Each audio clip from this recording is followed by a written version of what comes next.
not a doctor, but I play one on TV.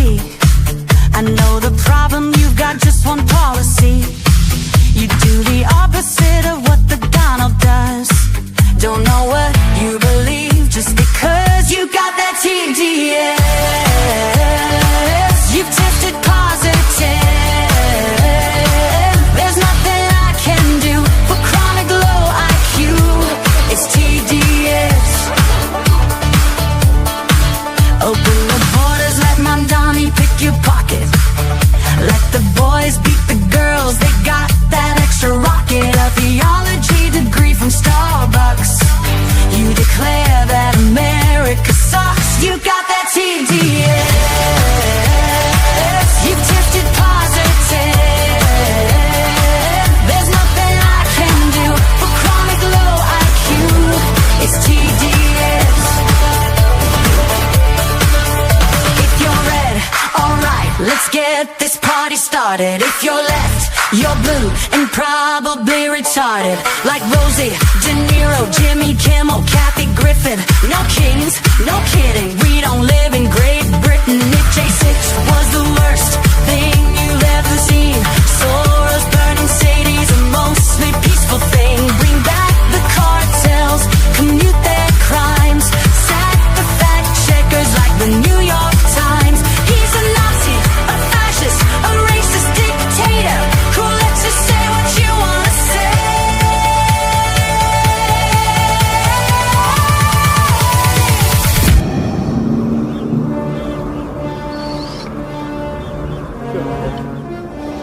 Luke, I am your daddy. You got that TDS. You tested positive. There's nothing I can do for chronic low IQ. It's TDS. No matter what he says, you must be really dumb, 'cause you keep blaming Trump for your problem. Side effects of Trump derangement syndrome may include violent behavior, delusions, nightmares, insomnia, irrational hatred, hopelessness, anxiety, depression, blue hair, tantrums, inability to form coherent speech, difficulty maintaining gainful employment, and verbal diarrhea.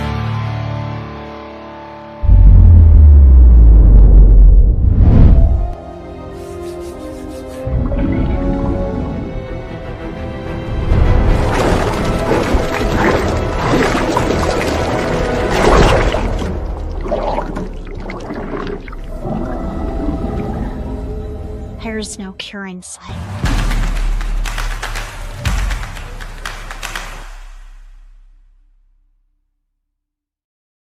Rennie Good was a gifted soul, a writer and a poet and a mother, wow. She tried to hit an agent with her car, oh no!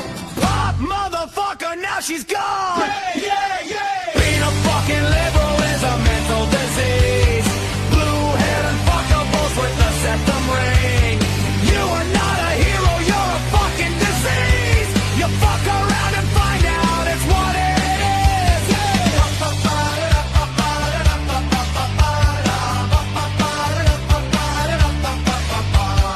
Jeffrey Pretty was a Jewish homo. Started talking shit to protect a chomo. He was getting nicked when he pulled a gun. Bam, motherfucker, now you're gone! Yeah, yeah, yeah! Being a fucking liberal is a mental disease. Blue-haired and fuckables with a septum ring. You are not a hero, you're a fucking disease! Fuck around and find out what that is!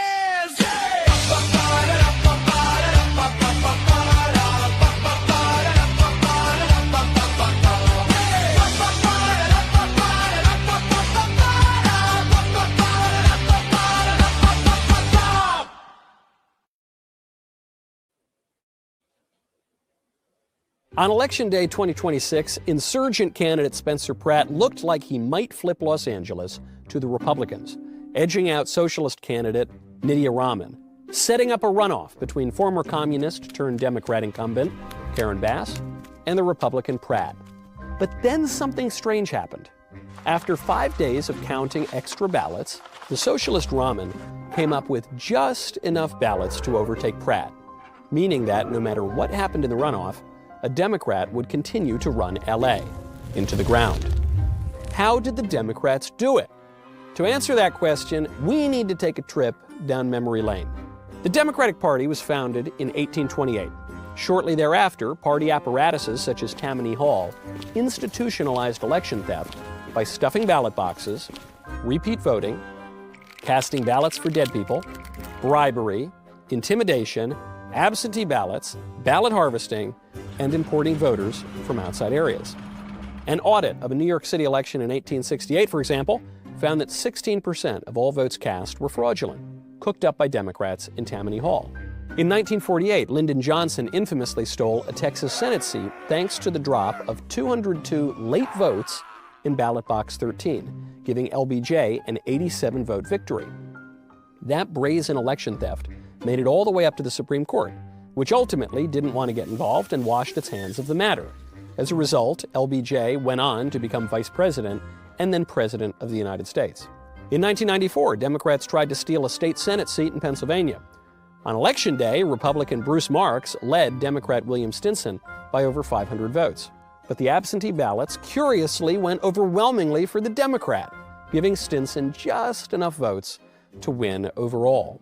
In that case, happily, a federal judge found that Philadelphia election officials had illegally delivered hundreds of absentee ballot packets directly to the Democrats, who in turn collected votes from people who were ineligible to cast votes when they weren't forging the votes outright.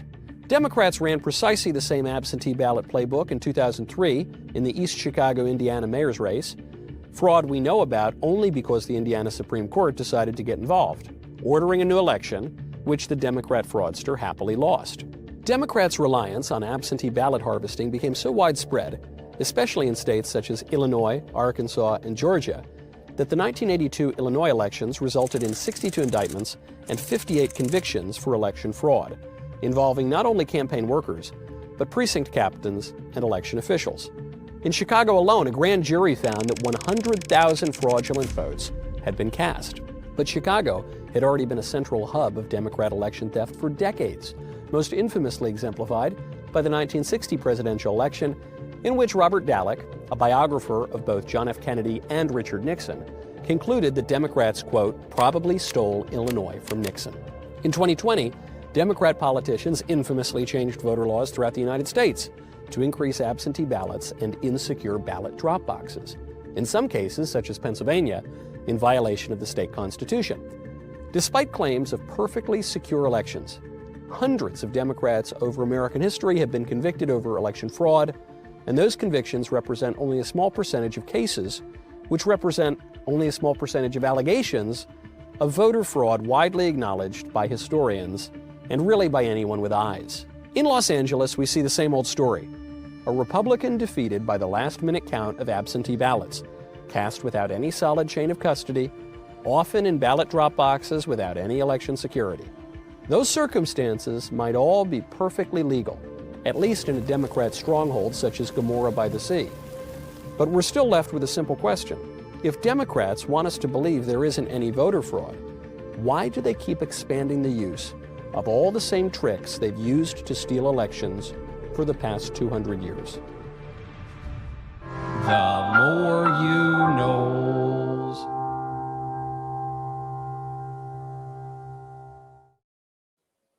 Hey guys, welcome to the program. This episode is just about what's on your mind. Let's talk about it. Hey, do me a finger, will you please? Raise your finger and share this program, whether it's Rumble or like or follow or thumbs up or Instagram, YouTube, wherever you're watching. Make sure you click that follow or subscribe so you get notifications when I do special programs, etc.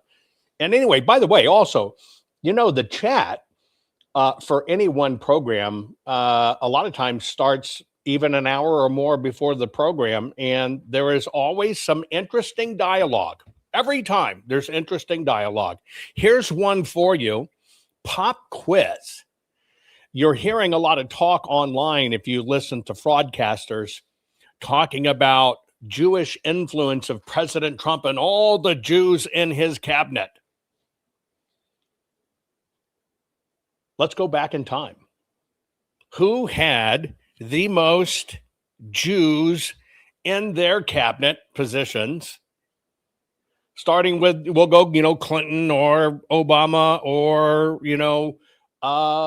Biden or President Trump. Who had the most Jews? Do you know? I know what the fraudcasters tell you, right? Some are saying, yeah, Trump had the most Jews. That's what you're hearing. But is it true? Do you actually believe that President Trump has the most Jews ever in his key senior positions and administration cabinet members? Yeah, you might think it, but just so you know, it's not true. Those are not the numbers. Biden comes in at 27%. They don't repeat that one. Clinton next comes in at 20%. Obama came in at 8%. Trump comes in at 5%.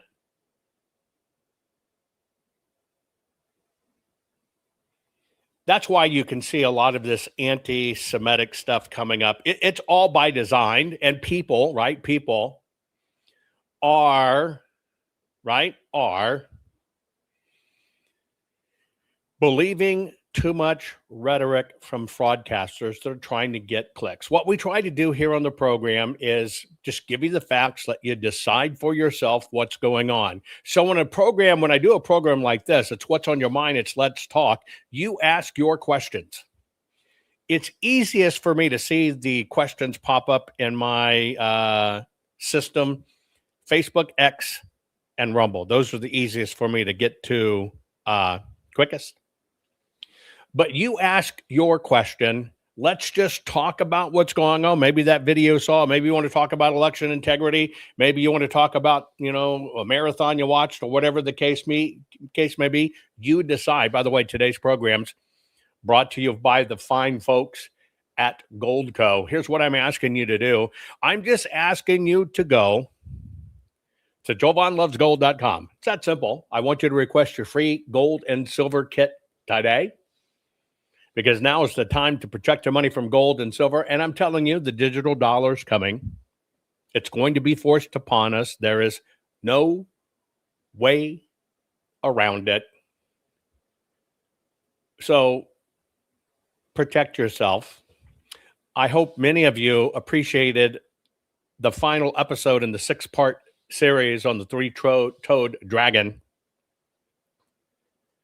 Communist China's secret war to end American AI and data centers. And that's probably one of the bigger frauds going on right now with the fraudcasters talking about how data centers are bad. It's killing the environment, the fish, and the cows are losing weight, and the chickens aren't laying eggs. We're at war. And you have to understand we're at war. And by the way, what you're seeing in LA is going to be repeated in the midterms. That's why Kamala ended election night during the real election with 68 million votes. And now she's well over 75 million. They want you to believe she was better than both Obama terms and Hillary.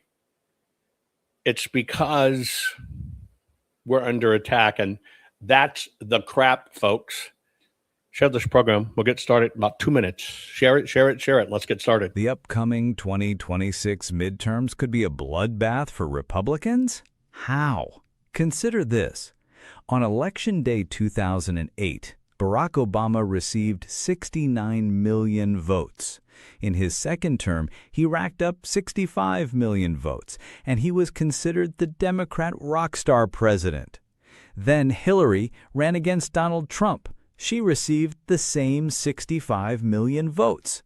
But come 2020, Joe Biden supposedly received 81 million votes?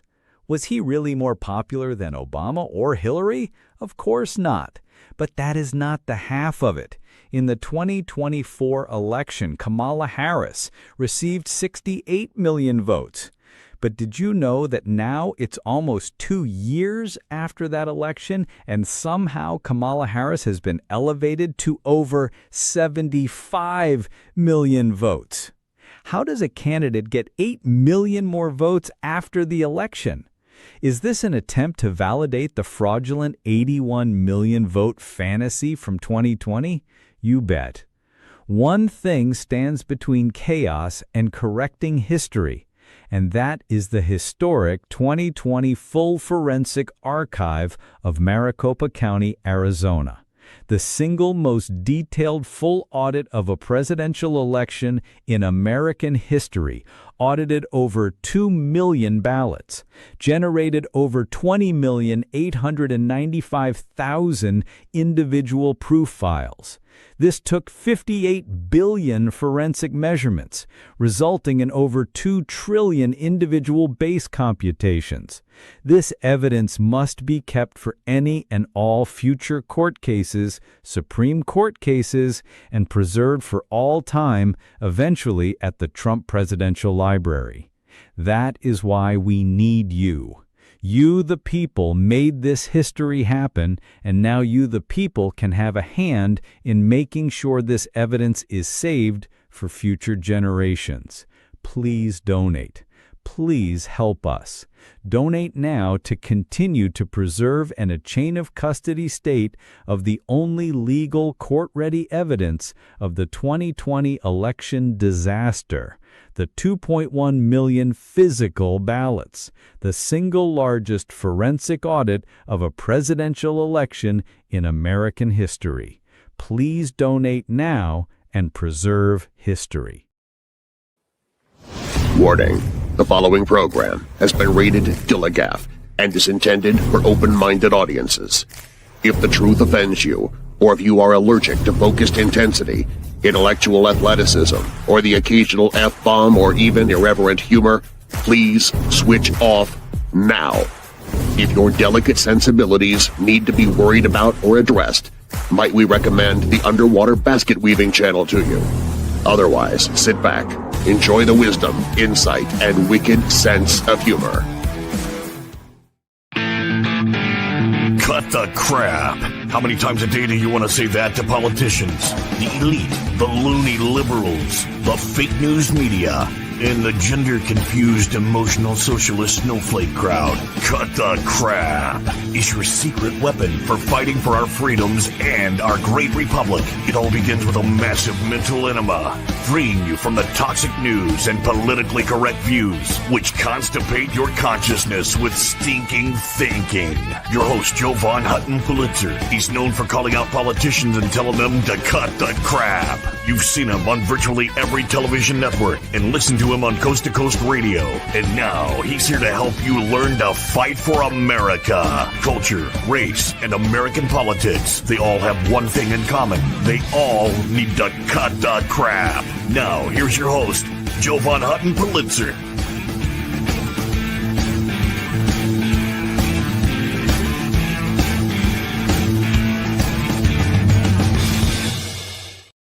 Okay, folks, this is where you get to share what's on your mind.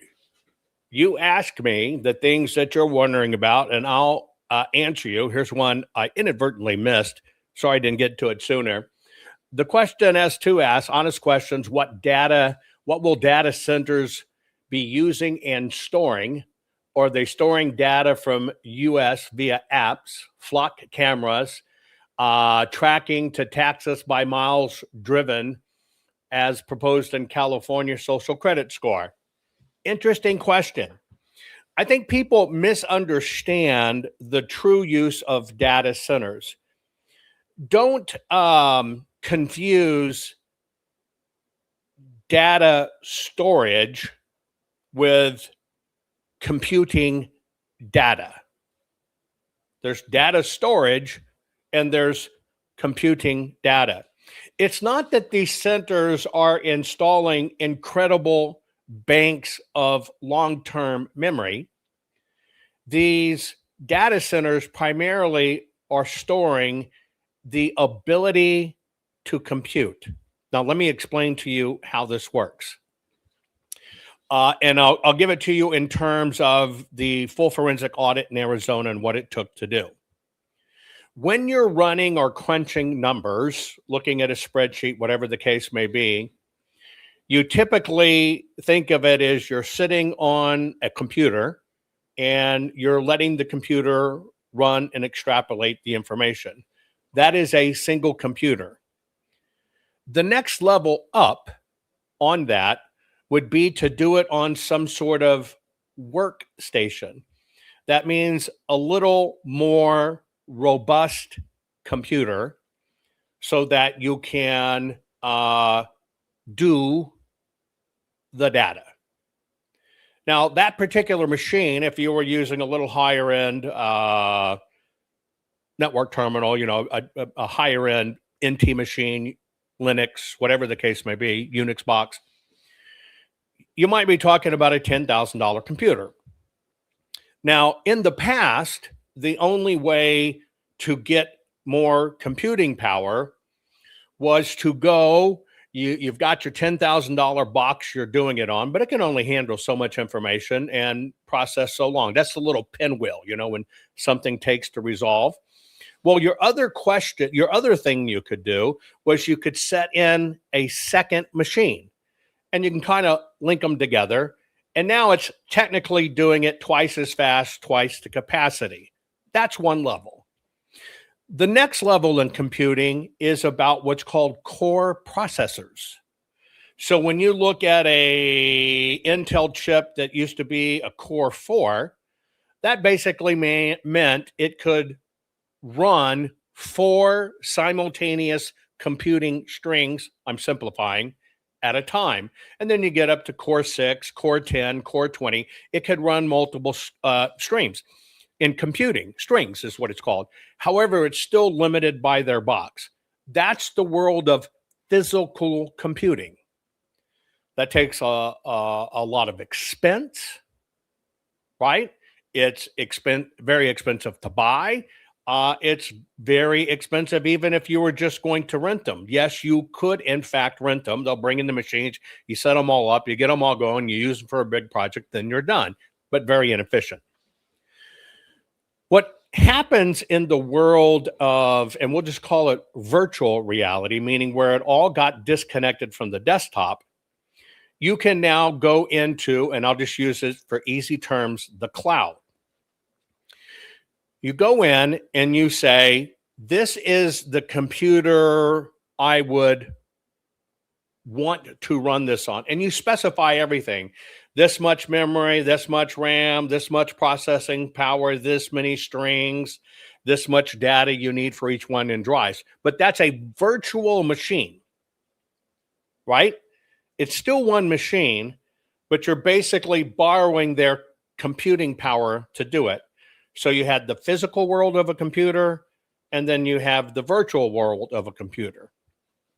However, for something like the Arizona audit, which took a tremendous amount of power, what we did is we created that virtual machine in that moment of time, and then we provisioned 2,000 of them in a row.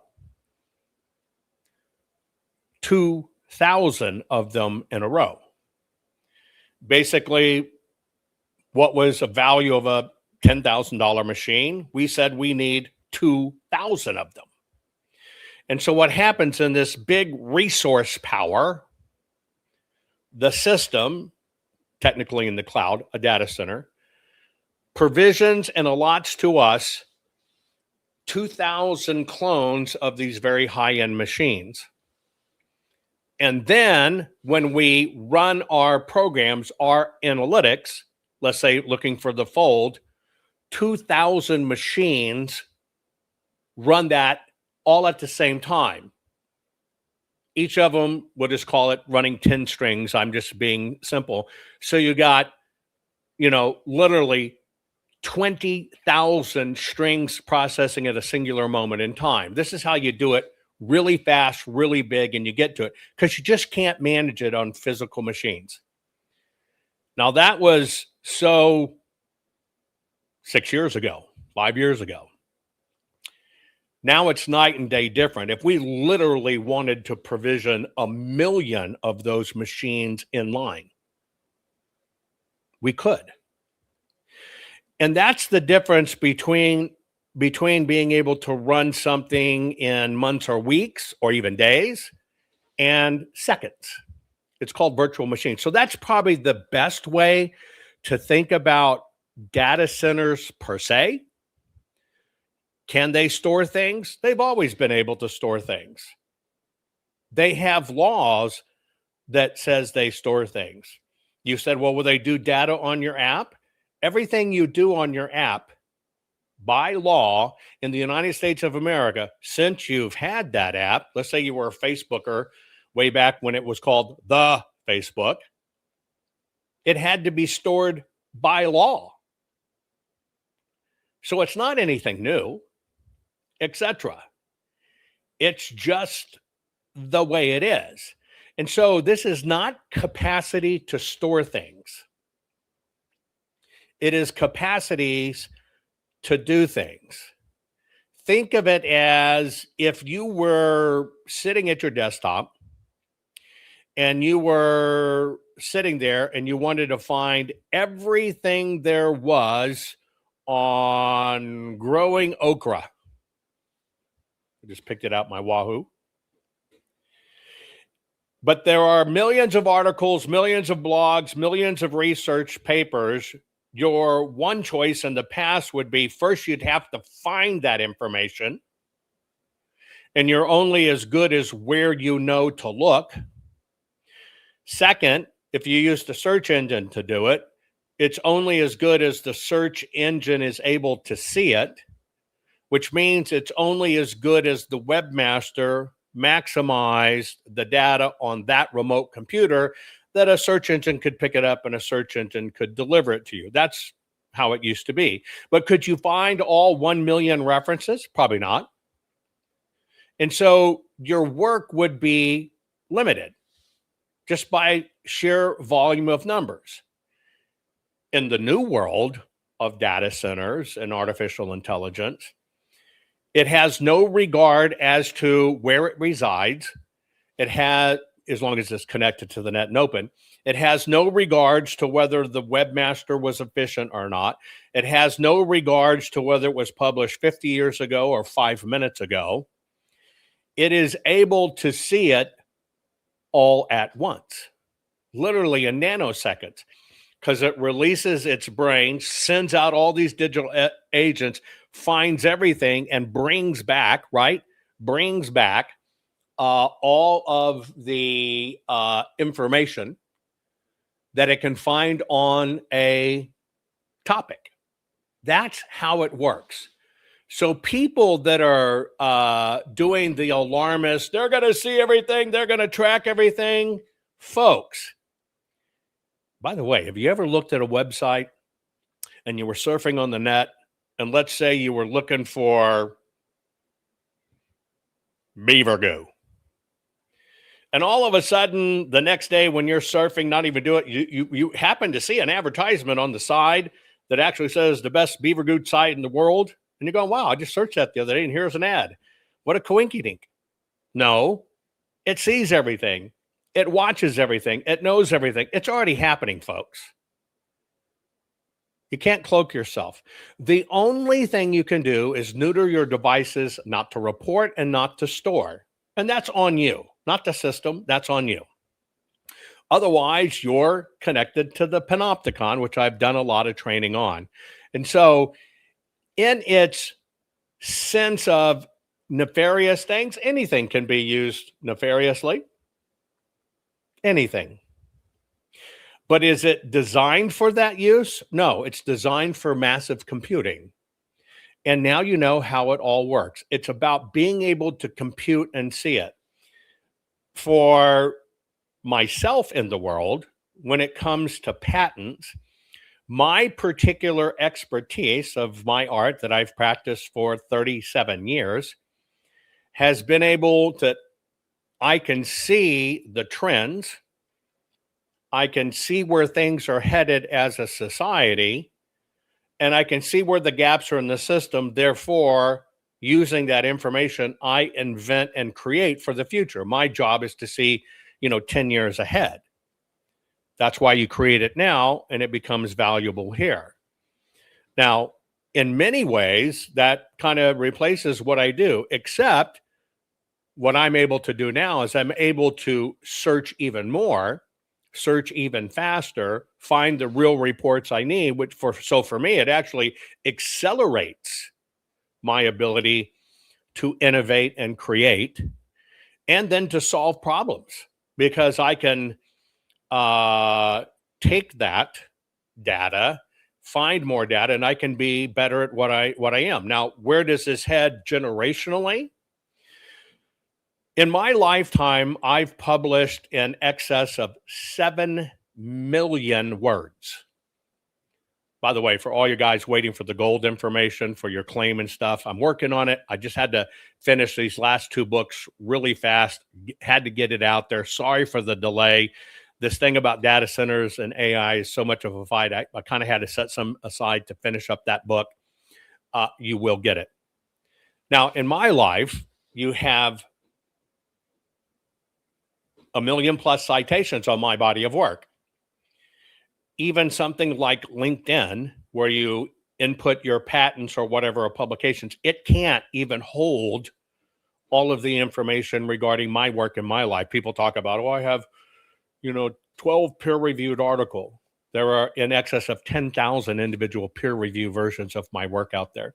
I couldn't store those on any one website.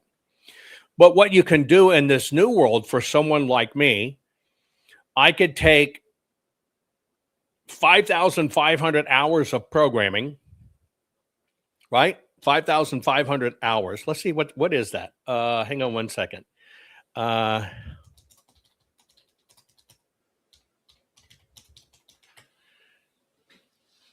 I could take, for me broadcasting, just in this chair, right? Just in this chair, talking about the things I do when it comes to election and stuff. If it was to be set end on end, I would have been broadcasting 229 days and 4 hours straight without ever taking a break. What AI can do is I can now clone myself. Here's what it means. I can take all 7 million words that I've ever published. I could take all 10,000 some odd peer-reviewed or academic articles relating to me and my work and my innovations. I could take all of the hundreds of patents in the 190 countries, which if you extrapolate them out, it's about 16,000 some odd different versions of patents if you do it by each country, a lot of them doing it in their own native language. I could take every radio program I've done, every interview I've ever done, and I could feed it into AI. And AI would learn me. AI would be able to see how I view the world. It would be able to understand by reading my patents and reading my work how I think. But it takes importing your whole body of work into it, and it can be done. Now, how would this be used to me? And by the way, I'm in the process of doing this. Is that means while I focus on writing my next book, this system over here can be going, what's going to be the next greatest thing to hit in 4 years that I should patent that I'm not thinking about? And it will find it and it will tell me. That's the future.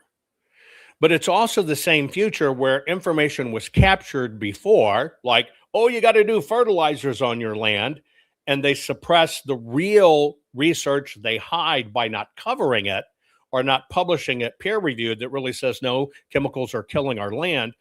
Now, it can't block anything anymore. It can see anything and everything. So in the new information age and revolution, you're going to find all the stuff they've been hiding from us. They can't hide anymore. And it's going to lead to great changes. And so that's why I'm saying be very careful of the fear-mongering that goes on, because most of the fear mongering's been done by fraudcasters that are being fed a message and they're going for clips. It's some of the greatest times we've ever lived in our life, right? And just like anything else, it can be used for good or for bad. You can feed yourself with a rifle. You can do evil with a rifle. It again always goes back to the individual person, their intent, and their own internal programming. So I hope that helps answer that. Super Buff, by the way, thank you so very much as well. Before S2, thank you for that generous donation. And thank you, Super Buff. You say, why in the hell doesn't Trump and other lawmakers on our side push and hammer the Arizona audit in front of reporters? Like certified it before all ballots in, etc. So many opportunities are wasted for years. You're right. And I'm looking for glasses cleaner, but I don't have any. What you saw was, and I'm going to tell you how this works.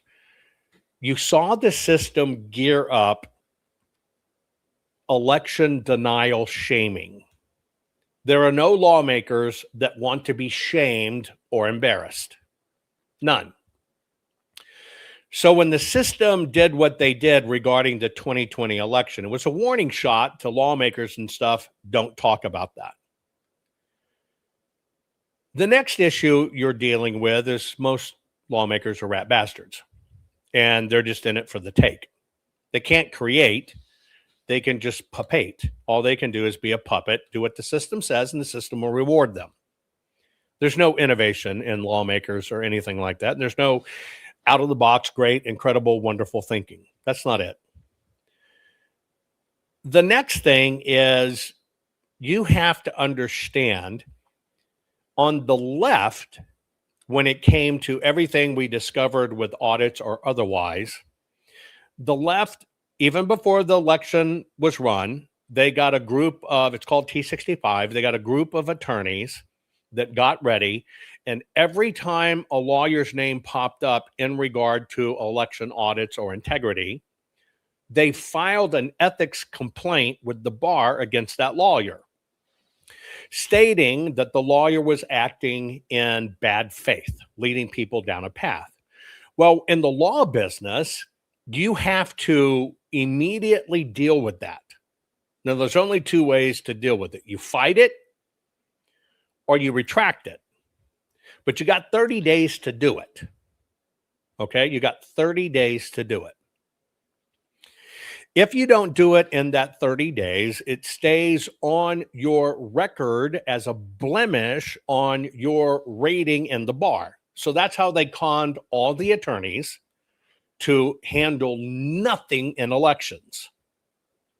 Now, on the right side, the right did the same. The right came out and said it was super coded QFS blockchain ballots tracking. We know it all. The military's in charge, yada, yada, yada. Infiltrated an Antifa call. I heard it. Made all these claims with no truth. They were absolute bullshit. They got people to include it in their lawsuits. That helped every single lawsuit get disqualified, like saying it's fraud versus maladministration, which is how you have to do it. And what that did is that discredited the right by the right. That warfare is so significant that it shuts everybody down. Also, you can't mention it. You can't mention what you're using until you get to court. You can't mention out in public who you're working with until it gets to court. That's the only defense that is left, just to keep it quiet. Because the right and the left worked to discredit it. And so Mike Lind, even this morning, I was looking, somebody posted something that was Mark Cook. Well, he didn't do an audit. He didn't turn in a report. He turned in a report late. No, I'm an auditor. I get to audit continually, and I'm still in audit. But see, ignorant people don't know that. But that's not what he's paid to do. It's to discredit, to discredit, to discredit. say stuff like Dr. Frank, well, I peer reviewed it and it didn't pass peer review. He didn't peer review it. It's why he won't talk about it on the air. If he had a peer review, he'd be able to see it. And he came out saying he peer reviewed it even before we had the final programs and format done for the Arizona audit done. That was all set up in advance. It's the way it works. And so there is absolutely no need to state it in advance. You hear President Trump, you hear people constantly, it was Serbia, it was Venezuela, although it's died down. It was Serbia, it was Venezuela, all this. President Trump stayed on the road. It's voter rolls, it's mail-in ballots. And that's what he talks about. And he talks about the facts. Now you watched it in California. You watched it in California. You see that it is absolutely the mail-in ballots and absolutely the voter rolls and has not a freaking thing to do with the machines. Very funny. I got a Colorado question coming up next, but very funny. I'll give you an example. Yesterday, I'm going over final edits for the three-toed dragon, making sure everything's there, doing a final proof of a proof, which is a pain in the ass, and the art people and the insertions and all that. And I see on X that there is a Tina Peters marathon. I'm going Austin. I love Tina Peters. I hate what the system did to her. She did not need to go to jail. But I have my own opinion of exactly what happened and why the system manufactured to make it happen that way. And so I tune in. I'm watching this, and at that time, a friend of mine, Ann Vanderstill's on, and I'm watching two other people I've never really heard of. They're waiting for Tina to come on, and the conversation is about the following. The Jewish mafia, the European Jews, how they created money lending from one guy, which I asked him, come on, we'll talk about this, Khazarian Mafia or whatever. The other guy's talking, thank God that President Trump and the military's been in charge all this time. He's a radio guy. And I'm listening to all this Q bullshit. And I think to myself, holy shit. This is supposed to be about Tina, for Tina, to raise money for Tina. Well, about every 40 minutes, they would mention something. But it was really to spew all over again, it's the Jew and the Q bullshit. It was just fucking disgusting. But then I got to thinking about it because I feel bad for Tina. And I was reminding them in chat, guys, come on. This is about Tina. Tina, what are you doing with Q bullshit? Well, it was like a 6 or 7 hour marathon. And they kept on doing it and kept on doing it. Then they bring on, well, my friend Joel Altman did this stuff. And I'm just watching this cast of characters parade through. And then I kind of think about this. See, Tina has been tempered by fire by what she went through, which basically means Tina has a great story that people want to hear. Can you agree? Tina did come on and she talked about something very meaningful, that she was able to counsel and mentor other women in jail about knowing their rights and how long they could be thrown into solitary confinement and how the guards would always threaten them with bullshit. And Tina earned the respect, started taking up for these ladies. And I'm going, wow, what a great use of Tina's talent to counsel women in prison and be an advocate to fixing our antagonistic bullying prison system. At the same time, she's a great advocate for elections, that elections must be honest, true, and transparent. Do you make her election czar because she went to prison? No, I think that'd be absolute stupid. She made the wrong decisions in the information to trust, and it put her in prison. She's not in prison because she did her job. But then I realized that the very people that helped Tina find her way to prison all this time in the name of raising money for Tina, and now they're saying they're going to raise a couple of $1 million for Tina so Tina can survive, which I hope happens. Tina deserves it, right? But the very same people that perpetrated a lot of those cons, like the Antifa call and all this other stuff, the issue wasn't whether there was an Antifa call or not.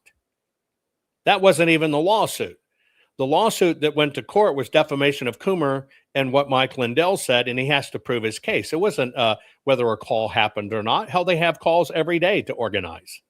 It was about what was said on that call, who was on that call, and did they say, don't worry, we're fucking taking care of Trump. But see, the system bends it. And then I realized all these people that, in my personal opinion, got Tina in prison are now her champions. Let's raise money for her. Let's do this and do this. And I personally think that's cover. It's cover for them so they look like good guys, not the bad imbeciles they are.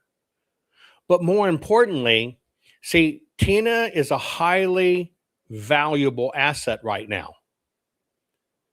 Here's what dawned on me. The system, when they released her, was very, very worried about Tina coming back out and becoming a championing voice for election integrity. Can you see that? Because people will listen. They'll stop and listen to this beautiful, smart woman who has been abused by the system. Can we agree on that? Yes. But what was the entry back into the marketplace? They put together a telethon connecting her to all of the Q bullshit. Trump was really president then. It was a sting operation. The military's been in charge the whole time. And then I realized, holy shit. I get it. Under the guise of helping Tina, who needs help, the same people that helped get her in prison have brought her back out and have now packaged her with something even worse, the Q movement.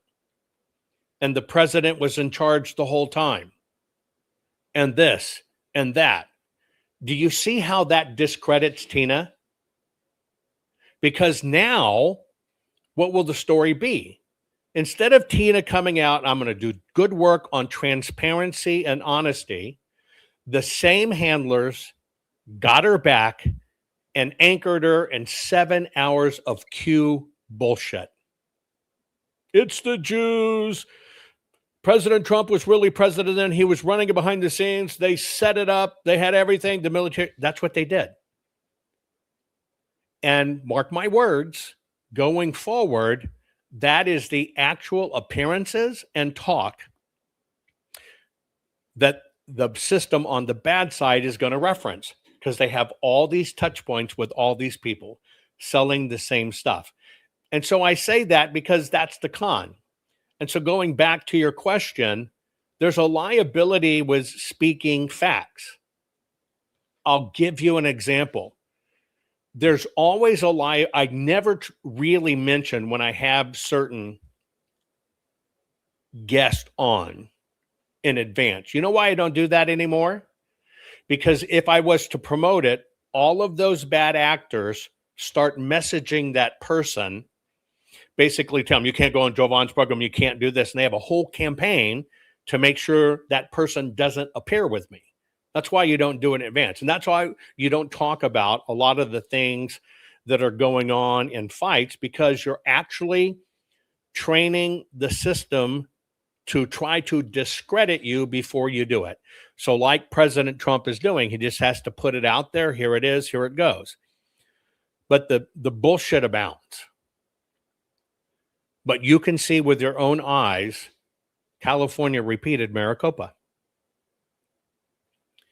And you're seeing it with your own eyes. And these machines aren't still running. They're counting mail-in ballots. You see it. It's always been people, paper, and programs. Here's the one from Colorado. Goboto-san. Jovan, I'm auditing a county in Colorado for the 2024 election. I have the complete mailing list the county sent to active voters. We are auditing that right now. What would you look for? First, I would ask, right? Here's what I would ask. Here's how I would personally do it. If you have the list from the county in Colorado that they say is the mailing list that they sent ballots to, you need a few more pieces of information. The first information you need from the county is who printed your ballots. They're going to tell you their ballot printer. Let's say it's Runback. Then you say, we need to see the invoicing for Runback for the ballots they printed for you. Now, at its highest level, what you're doing is, how many did they print? How many did they say come in? You're looking, you got to understand the tolerances. So that's the first thing you ask. How many did they print? How many came in? The next thing you ask for is the following. You ask for the duns. And this is what the duns are. All of the ballot packets. It's not a ballot coming back. It's a ballot packet coming back. How many of the ballots that you mailed came back? No such person, no such number, no such address, unknown or deceased. Those inherently get returned by the Postal Service. You need to ask, how many of those were there? The next thing you ask is, where are those returned ballots? The next thing you ask is, are they secured?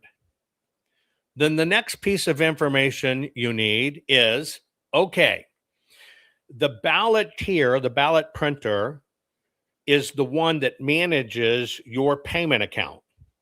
So you want to see how many ballots did usually the printer is the mailer. If they're separate, just ask the same thing from the other company. How many ballot packets did you mail? Get that number.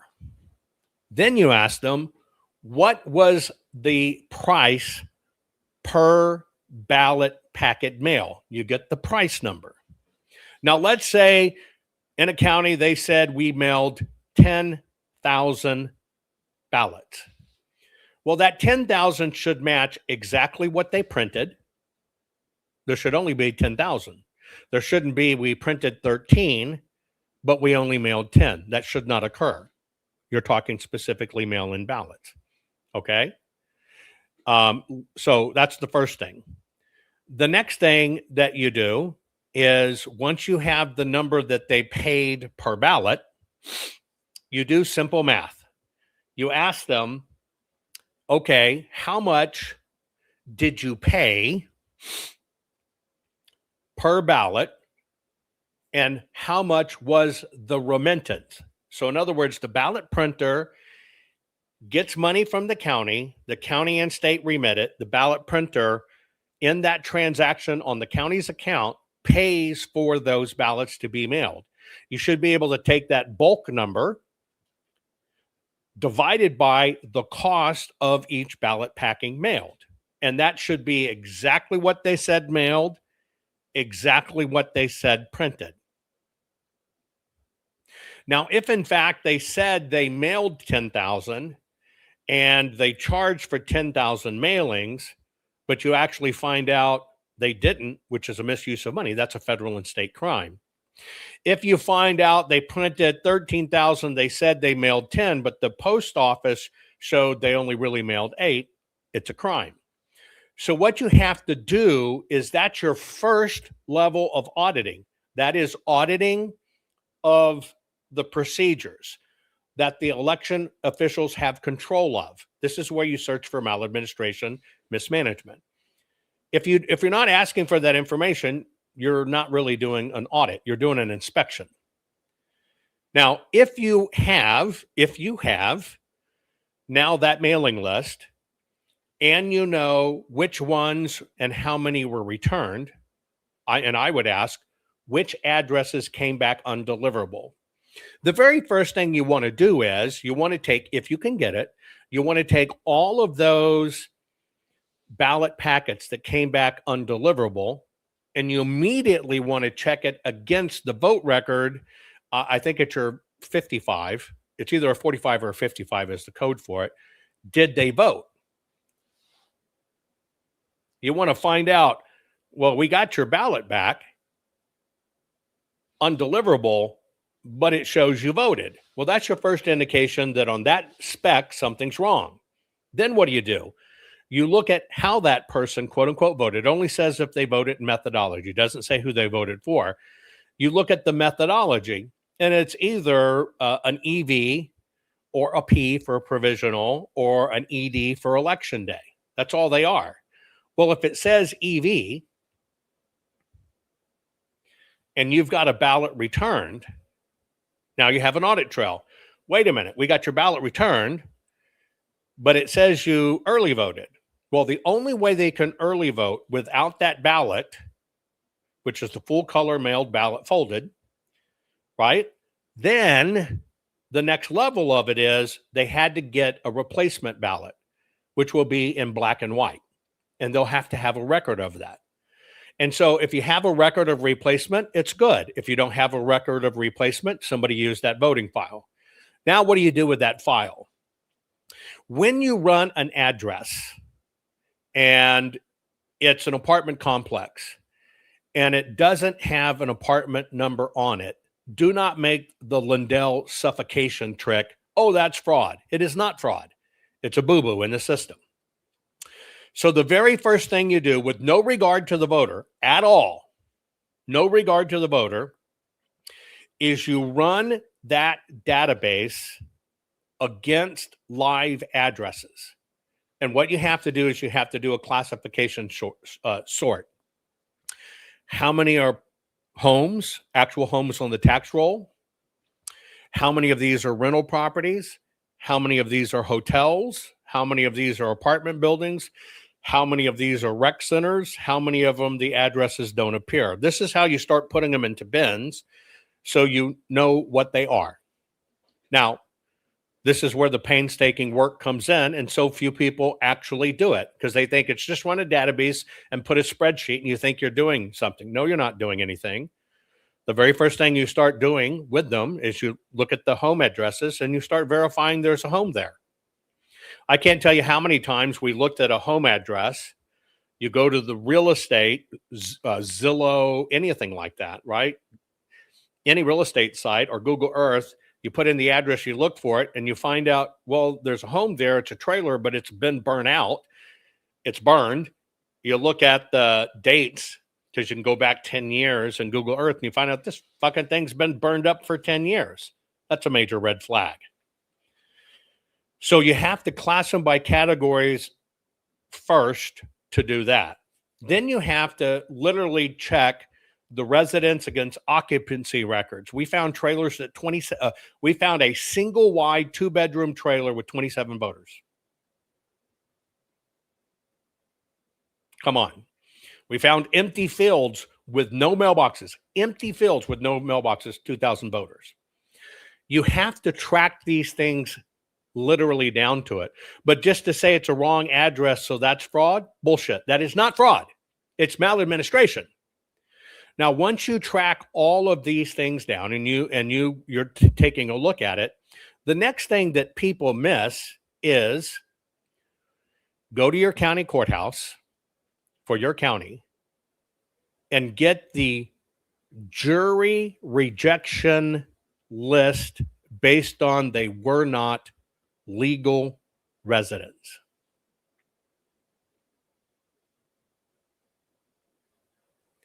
Get the jury list of the people that got rejected because they are not legal American citizens.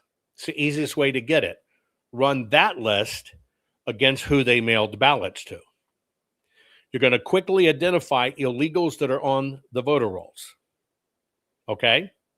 Now, depending upon where you got this list, and I'm just going to play like you got it from the county. You want to try to source a secondary source.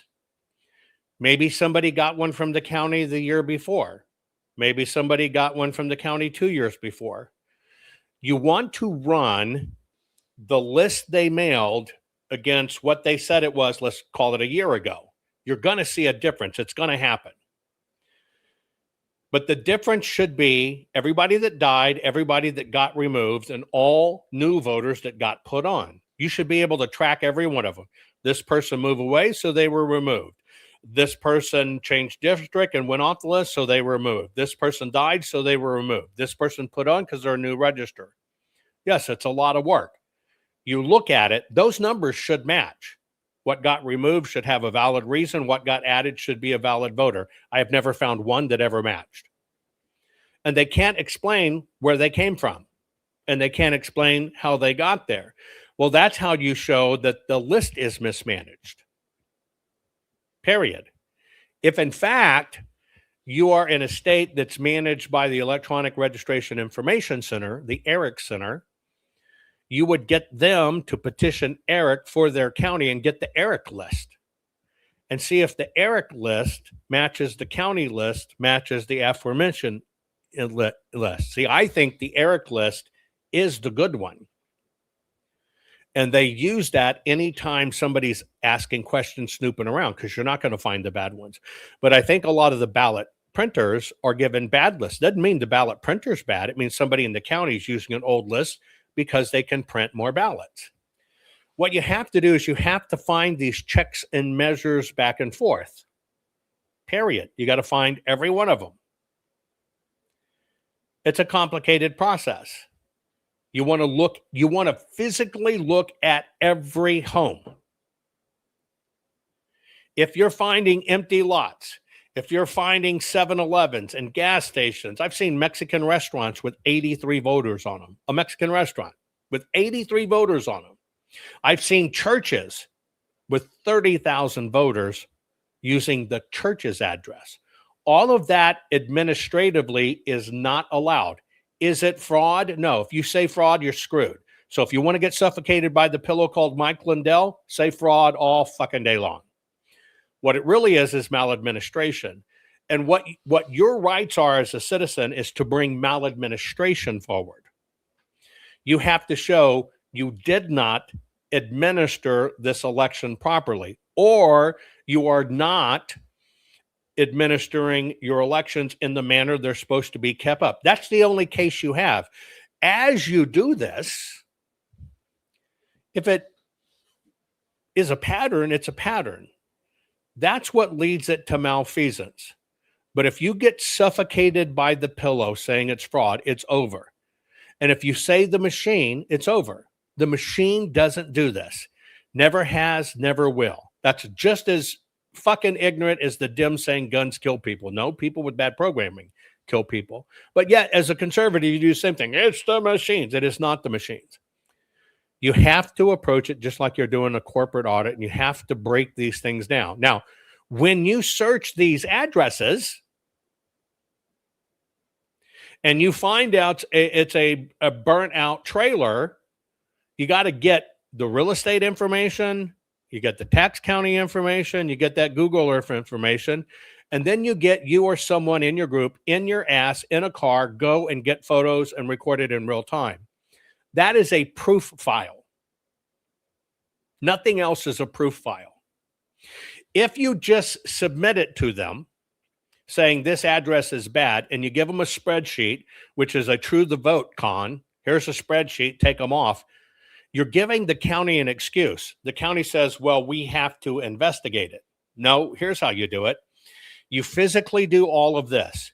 You do a legal certified jurat for the entire file. You pass it to a second person in your group, and you demand they duplicate every one of your steps. And they do a legal jurat, certified notary.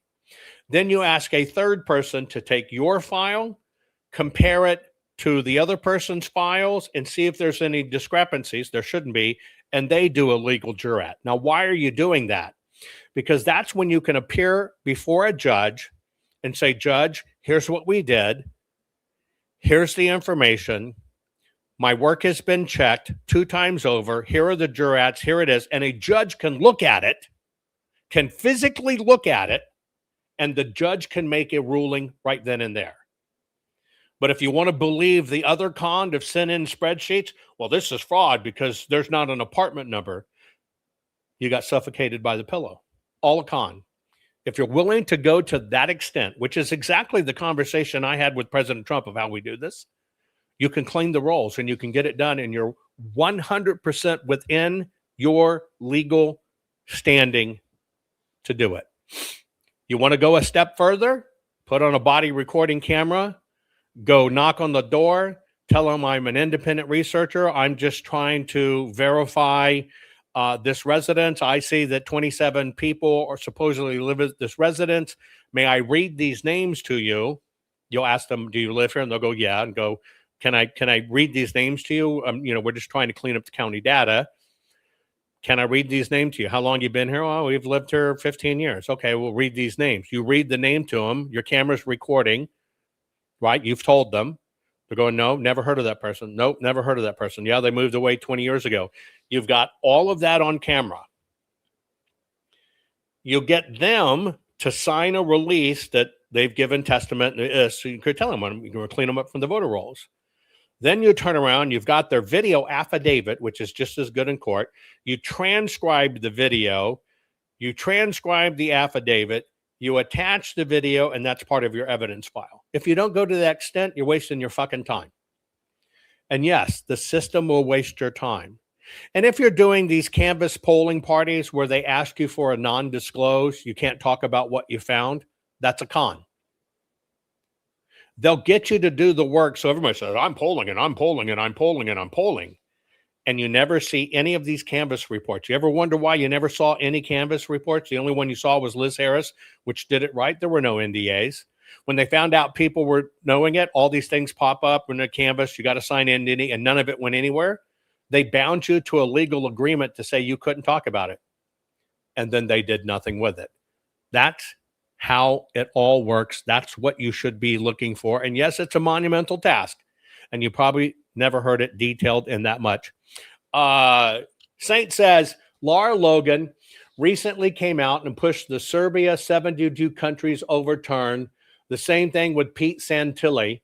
Pete is doing the trust me, bro. I have insiders. I'm part of the investigation. Pete Santilli, if you take his name in an anagram, it's pestilence. Pestilence. I've heard Pete Santilli say he's a coder, say he's a certified auditor, say he's an accountant. Pete will say anything. I wouldn't piss on Pete if he is on fire. Lara Logan, I like Lara. I know Lara, but Lara only talks about people. She only talks about specific things that are approved to talk about. But Pete will tell you no matter what it is, he's part of the investigation. So let's trust Pete, a guy who was federally indicted, and how he got out from under the indicted, as the way I understand it, the rumor mill goes, that he made a deal with the FBI. Let me ask you a question. Why would you believe any podcaster?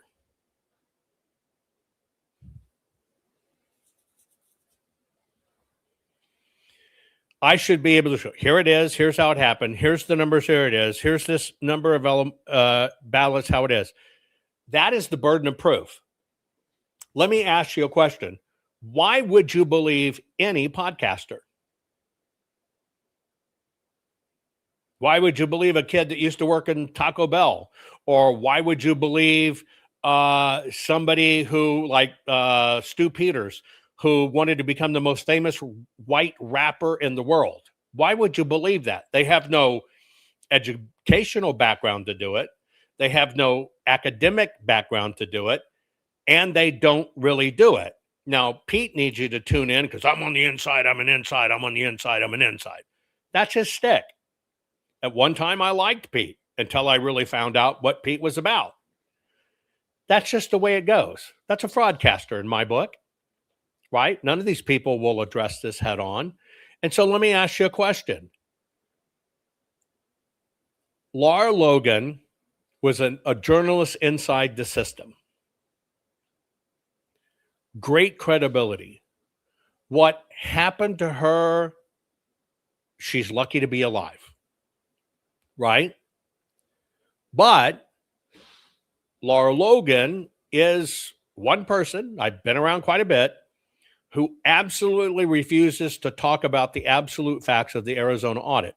But she will talk about the things that the system tends to put out there that are non-enforceable.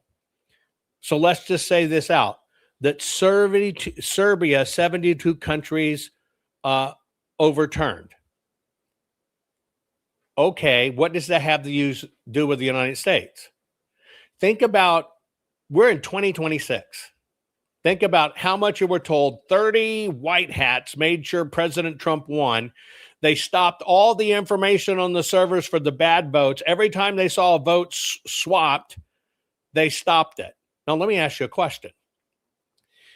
In order for them to see all the votes, you have to understand it means they're in system.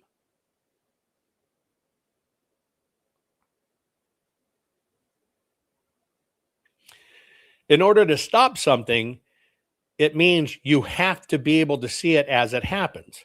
Well, let's say you're a white hat and you're seeing Serbia and China, the server, you're seeing them do the manipulation. You're sitting there as a white hat protecting it. What are you doing?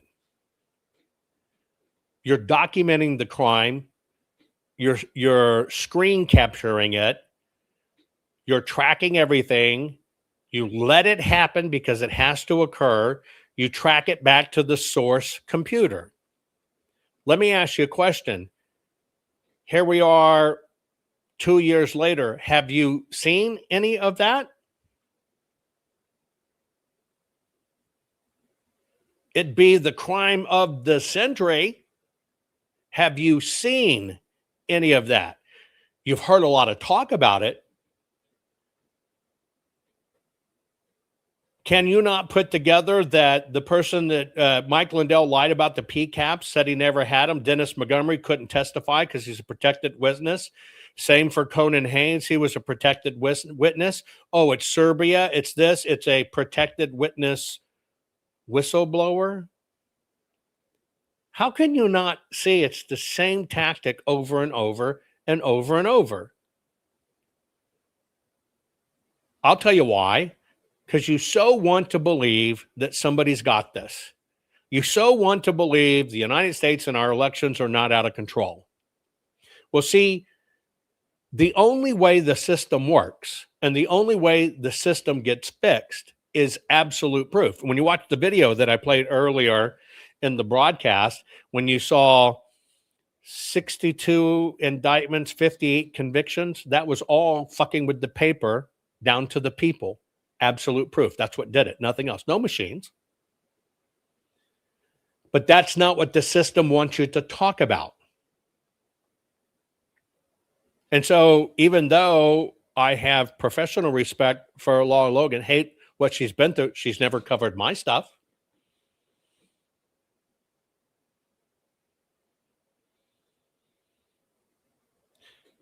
Because when I say, here's the ballot before, here's the ballot after, here's the change, don't cover that. But we'll tell you it was a Serbian operation in 72 countries. For me, my standard's different. For me. But one thing I found in all of this is I have a much higher standard than most people do. I've been told, I've already been told countless times, keep talking about this, will ruin you. I'll just say this. I'll just do this. I'll just say this.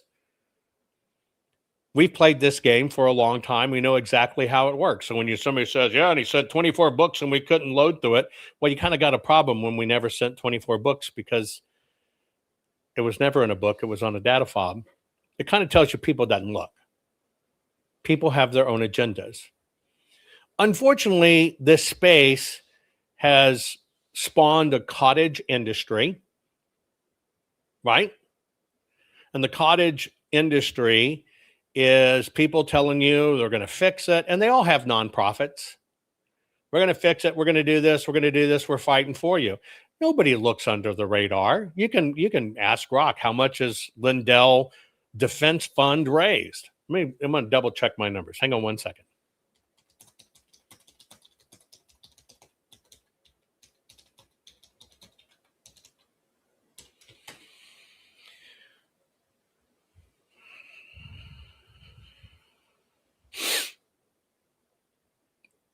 So my question was, how much money has the Lindell Defense Fund raised? Okay. The last number I got, I think the number reported in their documents, because they're a 504, which is a version of a 50C3 has a classification called a 504. Okay. Let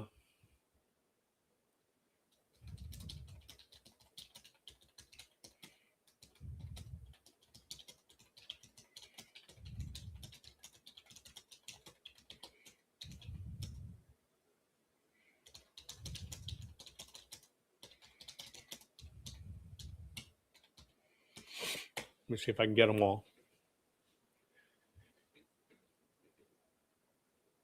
But you got millions and millions and millions and millions and millions and millions and millions of dollars that have been donated to these things. I get a little confused because I don't understand it when people says I put 40 million or whatever into it, right? Here it is.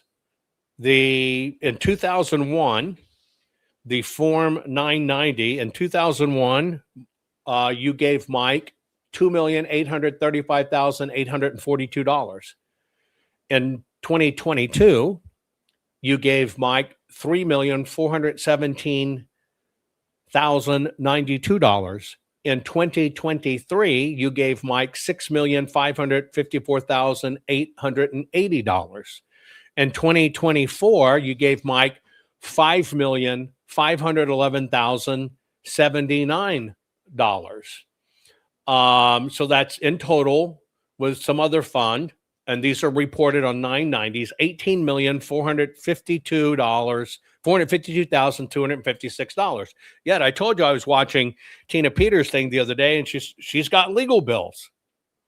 Well, I thought Mike was taking care of legal bills, or Patrick was taking care of legal bills. Was that only to a point? Now she's out and she's going to have more? Well, there was $18 million raised. So let me ask you a question. Is that Mike's money or is that your money? So when they say, I gave 40 million, did they really? This is where I have a disconnect, kind of the disconnect I had with the marathon that ran yesterday. Got to pay her defense fund or whatever. Well, $18 million of this supposed defense fund, the Liddell Defense Fund, what did that buy? What did that do? What did it have? Did you know it was $18 million?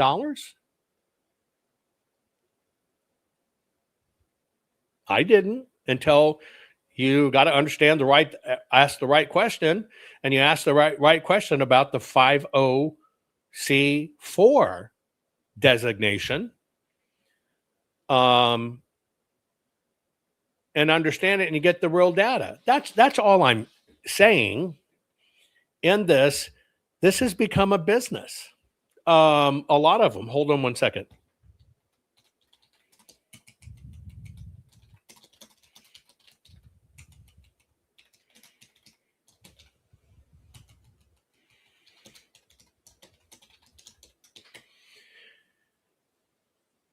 So my question is, okay, it was $40 million. Well, if people have pitched in almost half of that, was it really that? And I just say nobody's ever going to get the real number. Nobody's ever going to get the real information. And a lot of it's hype. And a lot of it is, look at meism. Look how good I am. Look how Christian I am. Look how this I am. Right? But all of these things have become massive business. There's another one, not going to tell you the name, but they raised $31.3 million. $31.3 million.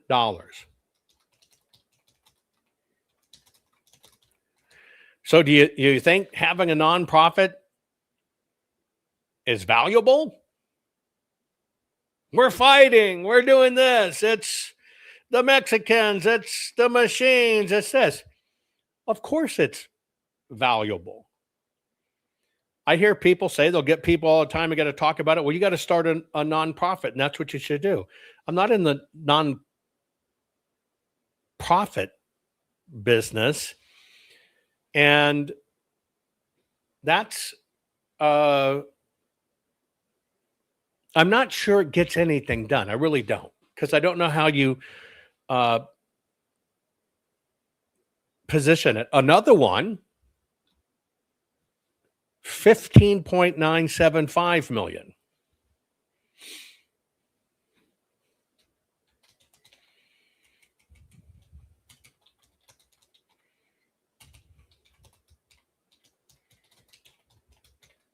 $15.9 million. We're election integrity. We're this, we're that, we're this, we're that. $15.9 million. Any one of these could have hand investigated many times over every single voter on the voter rolls and had the proof files. But what did they do? Use thousands of volunteers, and nothing happened. Another one, $8.3 million. And these are, quote unquote, integrity organizations.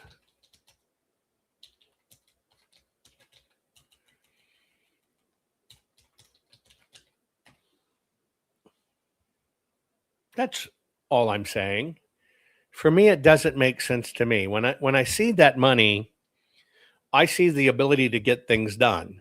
Not the ability, right? Not the ability to create a nonprofit that just keeps on raising money. I don't see that, right? I don't get it. I don't understand it. We're a pittance in it, right? For all that we've been in done. Another one that hasn't done anything was given $4.8 million. So for me, in all of this, it's a lot of smoke and mirrors. It's a lot of hopium. I think there's misdirection in it. I think there's good people in it. I think there's bad people in it. But here's what I know. It is, in fact, business as usual. And it's just like the legal system, get nothing fixed. It's just like the healthcare system, get nothing fixed. It's just like politicians, get nothing fixed.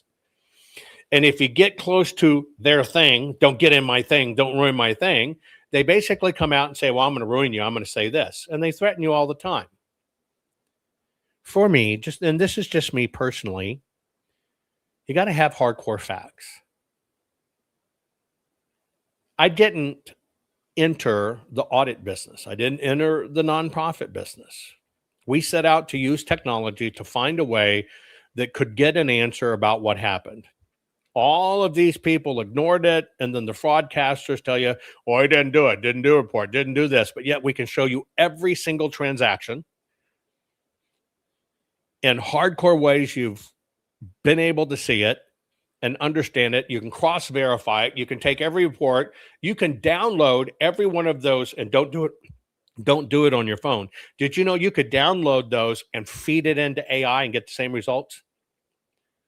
It'll tell you by batch, by ballot, by date, and everything. But that's a job. My time, personally, and my team's time, it's been wildly punitive to us. Emotionally, physically, reputation, etc. But that's how the system plays. But it's just what we had to do to understand how it's done. And so you can go back to 2020. We say, here it is. Here's how it was done. You could have not believed me this entire time until you now watch California and Los Angeles and you see it. And think about how much bullshit got sold in between. It was the machines. They never did audits. It's con ink. It's fraudcasting. That's it. It's not a good business. It's not a business. It's a business if you want to be a nonprofit. So you set up your nonprofit, your cause for this, your cause for that, your patriot this, you're this American, you're this great this. That's what you do. And you're a money-raising machine, right? A money-raising machine. And that's why these people do groups and people do nonprofits. I got to tell you, I'm not interested in that.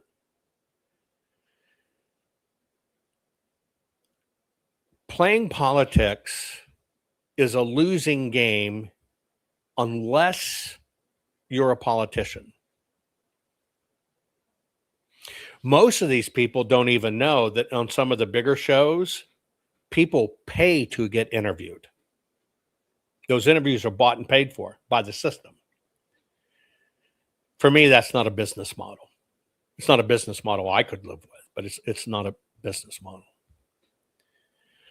For me, I'd rather spend my talents, trying to change the housing market, trying to change energy, trying to change, how we grow foods, and doing something that I can be proud of and that I could be measured by.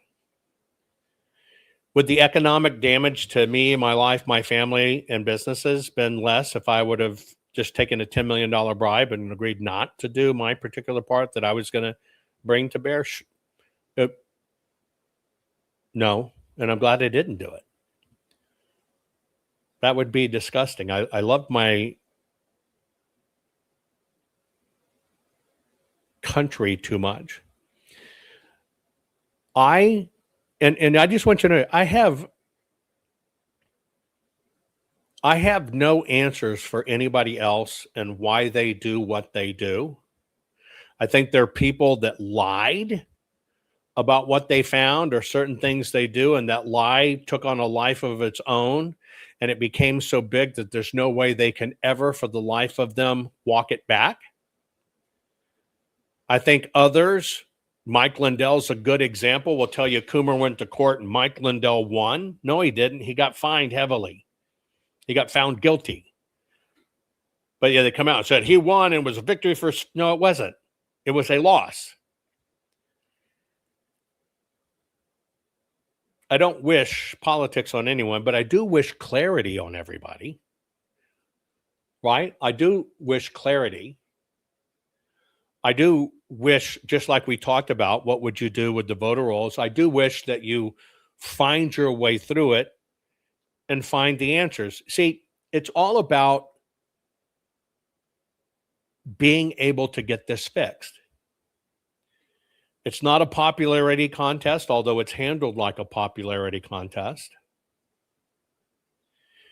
It has nothing to do with God. You know what it has to do with? God gave you free will, and what are you going to do with that free will? That's not about God. That's about you. I cannot believe how many people on this Tina thing, it was 75% Q, 25% of how, let me read some scripture, let me quote the Bible, let me tell you what a good Christian I am. For me, that's posing. But that's just me. You don't have to feel that same way. For me, when somebody says, I'm a good Christian and I'll get to the bottom of it, for me, it slams on the brakes. If you have to tell me that, then I understand psychologically you're trying to sell me a package. And I want to know why you have to say that. I also think if you're doing things for righteous reasons and right and ethic, it shows in your work. You don't have to tell people, I'm so godly, let me read this. That's, to me, that's by the way, that's the actual definition of using the Lord's name in vain. Right? You're quoting God and quoting scripture to try to make you and your actions look godly. That is literally what it means to use the Lord's name in vain. But I do have to tell you, I came into this naively.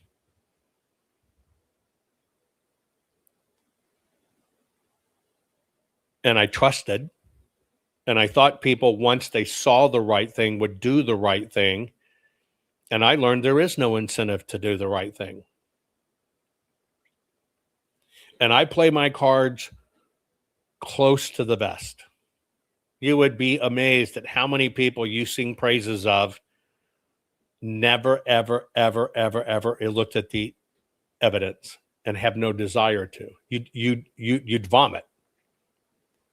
I play those things very close to my chest because this is a war. For me personally, I trust Donald J. Trump. As a business person, as a technology person, as a business and job builder myself, I understand what he's doing. I understand why he's doing it.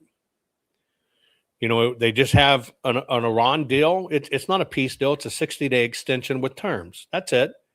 And I'm okay with that. Any movement is good. But Iran and Hezbollah and those guys don't want to fix it. Why? Because they make too much money not fixing it. It's a game. It's a game. For me, my hope personally, I don't want to be remembered for election stuff. This is a project. The client happened to be the United States of America. That's my client. I've always told you that from the beginning. Here it is. What you do with it is what you do with it. But it's irrefutable, documented, paper proof. But for me, it was a client, and I'm honored to have done it for my country. I'm honored to have been summoned to meet with President Trump and go over it item by item. One of the greatest moments of my life. But it does not define who I am. It does not define what I am. Now, at the end of the day, if I could choose the things that I would be remembered for, being a great teacher, being a good person, although I'm tough as nails, and doing what's right, and showing human beings that you decide your fate. And if you don't like your lot in life, change your lot in life. If you're not being all you can be, then here you go, be all you can be. There's no logical reason I can sit down and whip out books and whatever. It's just because I'm stupid enough to believe I can do it, because on paper, I'm a fucking welfare baby of a prostitute crackhead who died of AIDS. But that doesn't define me. I don't want to be defined that way. So if I've changed your life by opening your eyes, by teaching you a skill set, by helping you understand these things, then I've lived and had a great life. Do I need massive crowds and cheers? And I've had that, right? I've stood in front of where 45,000 people show up to show little old me speak.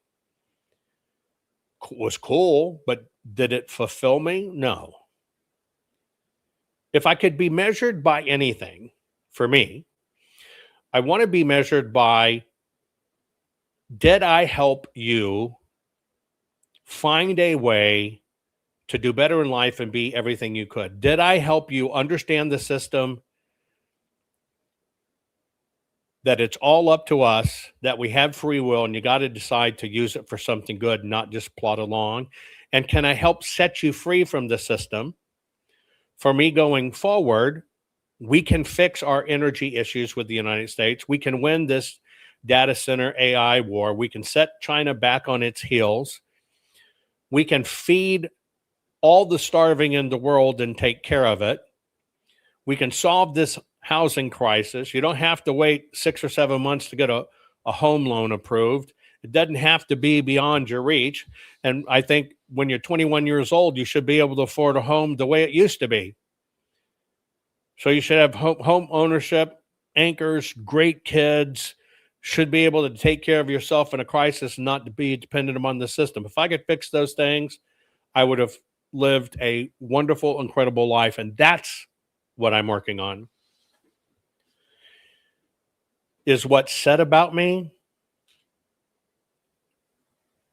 important? No, because they're just words.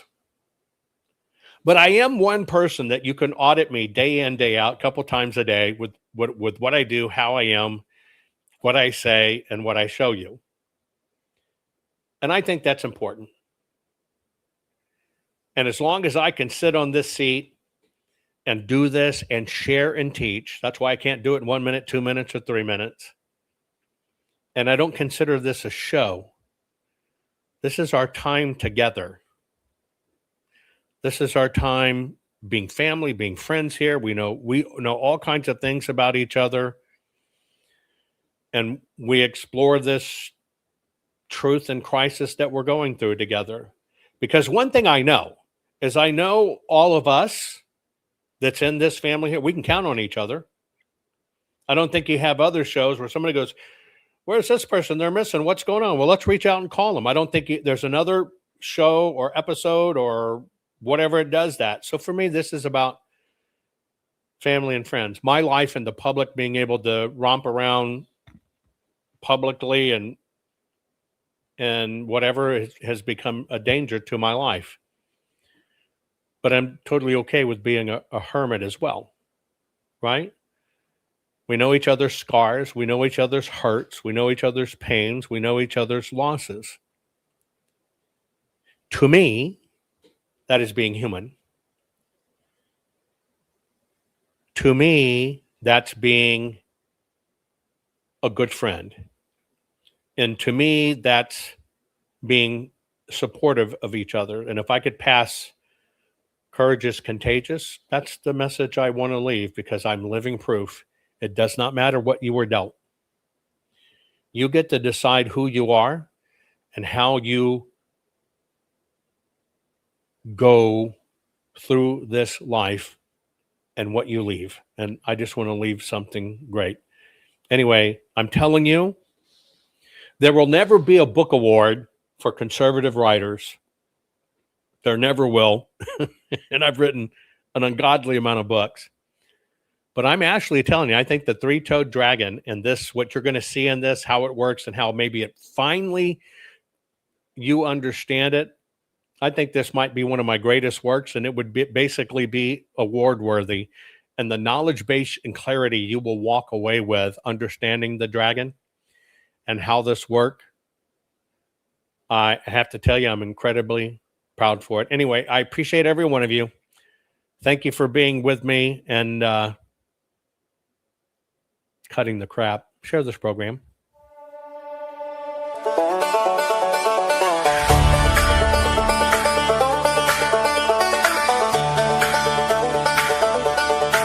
I'm not a doctor, but I play one on TV.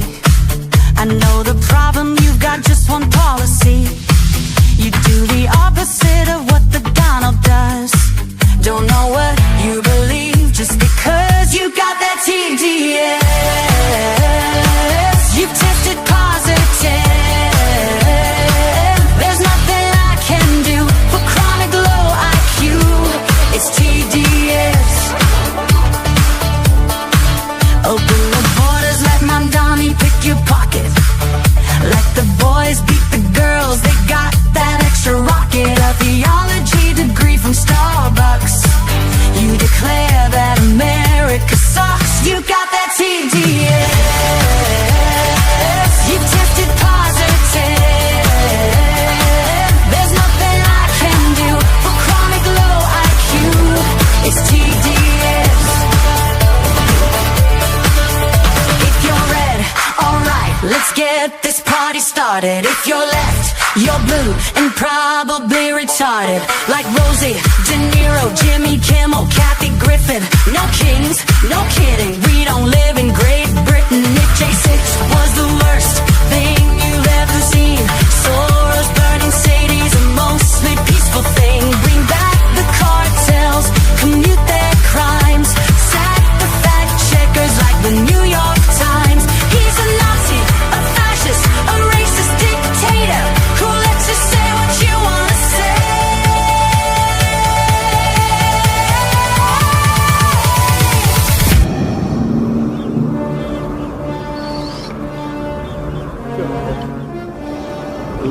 I am your daddy. You got that TDS. You tested positive. There's nothing I can do for chronic low IQ. It's TDS. No matter what he says, you must be really dumb, 'cause you keep blaming Trump for your problems.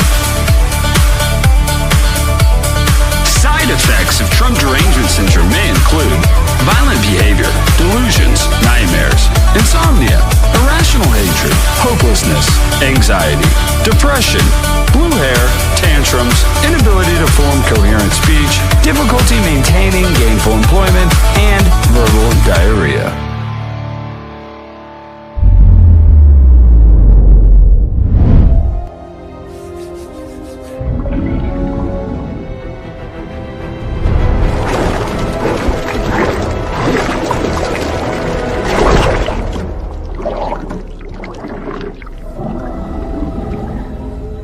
There's no cure in sight.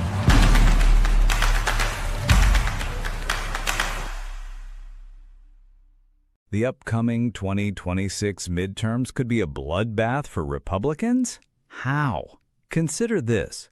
On Election Day 2008, Barack Obama received 69 million votes. In his second term, he racked up 65 million votes, and he was considered the Democrat rock star president. Then Hillary ran against Donald Trump. She received the same 65 million votes. But come 2020, Joe Biden supposedly received 81 million votes.